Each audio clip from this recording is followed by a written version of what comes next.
அக்கா, என்னக்கா இப்படி ஊற்றிக்கிட்டு இருக்க? எங்கள் வீட்டுக்காரர் மாலை போட்டிருக்காப்புல, சாமி இங்கிட்டு தான் போயிட்டு வரும், அதெல்லாம் மிதிச்சு போகணும். சரி அப்படி ஊற்றிருக்கலாம்ல. அதுக்குன்னு நான் கருத்திங்காமல இருக்க முடியும்?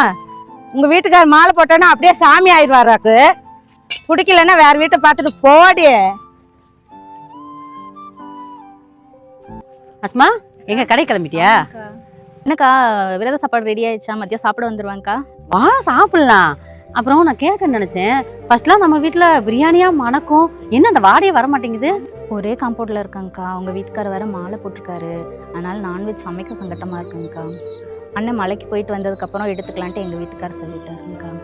அஸ்மா, உங்களை நினைக்கையில் எனக்கு ரொம்ப பெருமையாக இருக்கு அஸ்மா. அக்கா, சாமின்னா எல்லாத்துக்கும் ஒன்று தானேங்க்கா. சரி, சாயந்தரம் மறக்காமல் சாப்பிட வந்துடு சரியா? பிள்ளைங்களையும் கூட்டு வந்துடுறேன். சரிடா.